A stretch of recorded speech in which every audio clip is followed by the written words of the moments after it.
Hi, welcome. My name is Nana. I've been a knitter for a couple of years and I like to talk about my favorite sweaters.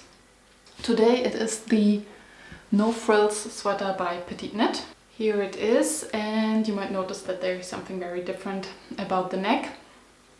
Yeah, I will talk about the pattern, modifications I made, and the yarn and the knitting process, and yeah, how I like it after 1.5 years of wearing this sweater. And I'm sure this color is a love it or hate it color. I obviously love it. It's the color Sunny Line by Sandnes yarn Sunday, and I paired it with a lace yarn which is not a mohair. It is the Midnatassol by CaMaRose, but I will talk about that in a second.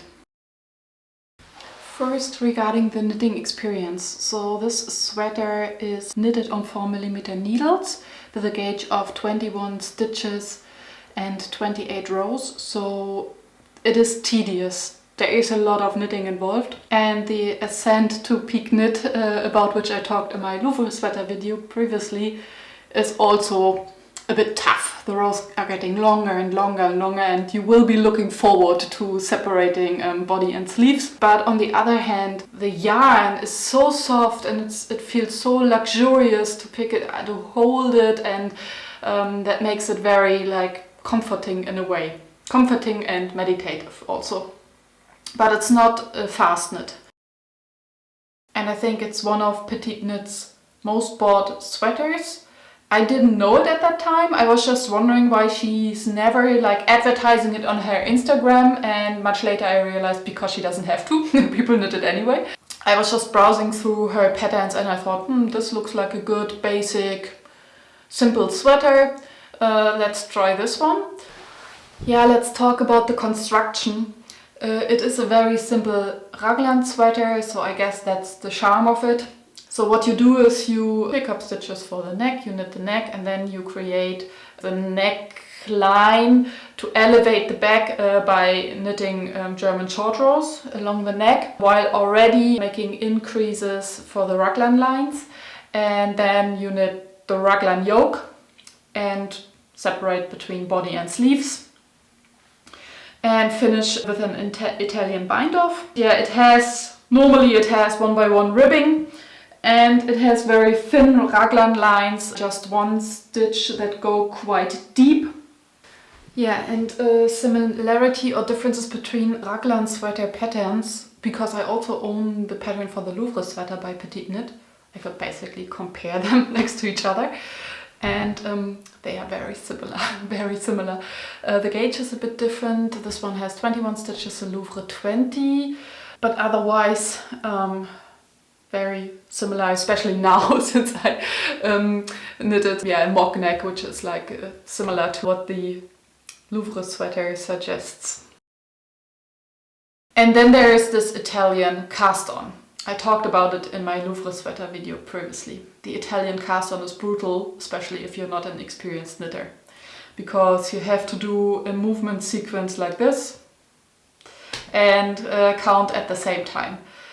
And the stitches are twisting all around. I found it difficult.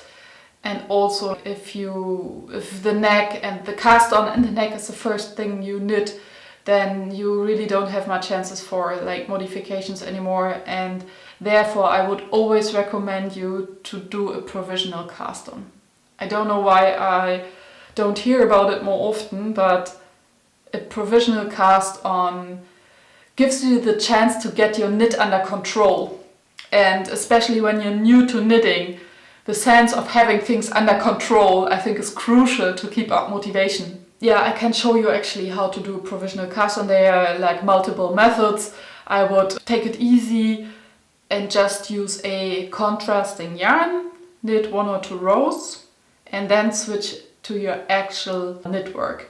And that would be the first row after the ribbing for the neck. After the ribbing you normally knit just 1 row knitting without increases or decreases or whatever, into which then you place the stitch markers to highlight the points where you do the raglan increases. And that would be your first row after this contrast yarn. And then you knit your entire sweater. And once you're done, you pick up the stitches with a thinner needle. It can be a significantly thinner needle to make it as easy as possible. And you pick up the stitches from behind so that they are not twisted. And once you've done that, you can either try to pull out this initial contrasting thread yarn, or you snip it and you cut if you want to be like very fast. And then you basically have your knits on your needle and they are stabilized by your existing knitwork, by the heaviness and the weight of your sweater that you just knitted. That will keep your knits stable on the needle. And then you just knit a 1x1 ribbing neck, and then you, if you want to, you can do an Italian bind off, which is easier because you don't have this like flimsy moving around situation. Or you do a Rook's bind off that I talked about in my previous Louvre sweater video. Or you can also like try your sweater on and see how high you want your neck to be. And you can also then unravel and go back and do it over again. And I think that's so much easier. And yeah, be kind to yourself and try it this way. Yeah. I don't know, I've been thinking about this topic a lot, and in my honest opinion, what a sweater in the end looks like comes down more to the yarn than the pattern, if it's like a simple pattern like a raglan sweater. And yes, this one is very much defined by the softness and the luxury of the yarn combination. So she recommends to use Sunday by Sandnes yarn held together with a silk mohair, or Avetta by Filcolana. I actually also took the Sunday by Sandnes yarn in the color Sunny Lime. I saw it in the shop, and it was, I think, 2 years ago when it was a seasonal hype about this color. I very much like that it is something in between green and yellow. But then luckily there was also a lace yarn in the same color by a different brand, by CaMaRose, the Midnatassol, which is now my by far favorite fluffy lace yarn that you hold together with whatever other yarn. Because first of all, it is much cheaper and it's cruelty free. It's like a tencel alpaca mix, I think. I have to look it up. But it doesn't include silk or mohair. And silk, no matter whether you let the silk moth hatch or not, they will be killed in the end. So yeah. And whenever I can, I replace the recommended lace yarn with this Midnatassol. I absolutely love it. It's also not shedding, and I can link a video down below in which the maker of the yarn, the lady who owns the brand CaMaRose and develops all these yarn compositions, talks about it. I think it's super informative, and I think we knitters should also always keep an eye on sustainability. Yeah. So, I was a bit hesitant to call this sweater the No Frills Sweater because I added some frills.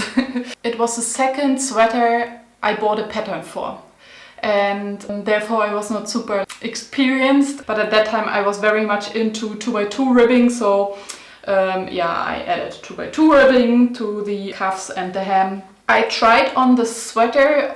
Of course, that's one of the big pros, putting a sweater top down, that you can try it on, and I was so excited when I saw the nice neck and the color, and yeah, it was awesome. But then it also got larger and larger, and I think it turned out a bit larger than it was intended. I knitted a size M, and normally with PetiteKnit patterns I now size down to size S. The body turned out rather oversized, and I didn't want to come it down really boxy.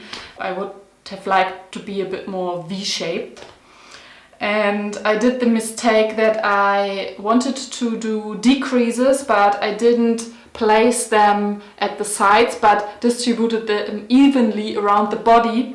And I think that's the biggest mistake that I did, because you can see it. That is also a thing about this yarn. It's very unforgiving for mistakes.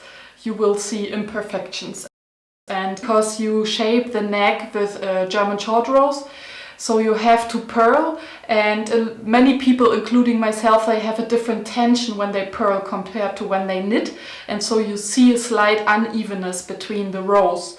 And therefore I would recommend you size down the needle by 0.5 when you purl, so that you knit the knits with 4mm needles and the purls with 3.5mm needles. I think that could even out this difference. And this is also something that doesn't go away with blogging. But that's something I just embraced as like being a mark of a sign of a handmade garment, which is actually not shop bought. But the visible decreases here along the body are a bit annoying, but this sweater I tuck into my pants anyway all the time, so it's not, I made peace with it. But then I realized after a while that I was not wearing this sweater at all, and that was mainly because the neck stretched out like massively, and it almost was like broad neckline, 90s style, but not in a good way. I was so close to frogging it, so close. I was already looking up alternative patterns for the yarn, because the yarn is precious and I didn't want it to go like, yeah, to be unused and just sit in my wardrobe. And yeah, but then I thought, if the problem is mainly due to the neck, maybe let's take the risk of some sweater surgery. And yeah, so I went into the stitches, I picked them up, I cut the yarn to get rid of this short crew neck, and then luckily I had some yarn left, so my recommendation also is to try to keep some yarn, some extra yarn that you have the chance to do late modifications. And then I just knit it up to create the mock neck, and now I love it. Now I love it so much, and now I have been wearing it like many times, and it was totally worth it, like totally worth it. So yeah, that's my recommendation, not to give up on a sweater that you already put in a lot of work and yeah, time, but really try to make it in a way that you really love it. Regarding pilling, it starts to pill a bit now, but only after like a year of wearing it, but it's not that it stresses me out, or it's not like significant pilling. It's more like normal pilling for a knitted sweater.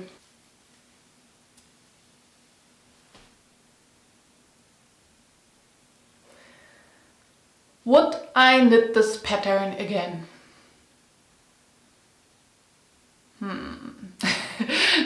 Maybe in a different yarn. I think I would choose not a merino, but normal cheap wool, something like the Twinny by Isayer or the Tin Pergint by Sandnes. Because I knitted the October sweater by PetiteKnit in the Twinny compared with the Midnatassol, and it creates a much more lofty fabric. So this sweater, because it feels so delicate, it's something for, I would say, city dwelling, for the office, for going to the museum, yeah, for dressing up, for the city, I would say. But this other yarn, the Tin Pergint, it feels more like, yeah, it creates more a workhorse of a sweater for daily life, that you can also like move around in your household or whatever, and you don't have the feeling that you kind of like, it contradicts with the niceness of the fabric created. But since there are so many other nice knitting patterns out there, I think I would go for another one first, to simply try out diversity in my wardrobe.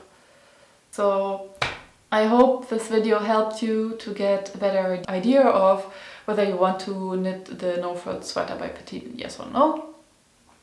It's a nice pattern, there's nothing spectacular about it. I think for a raglan sweater that's normally anyway creating a more sporty look, she really turned it into something feminine. And I think that's a charm also about this pattern. It's a raglan sweater which has this sporty vibe, but with a feminine touch. And yeah, so maybe that helped. And I'd like to encourage you to embrace the mistakes you make, and it makes your knitted piece even more unique. And yeah, see you next time. Bye.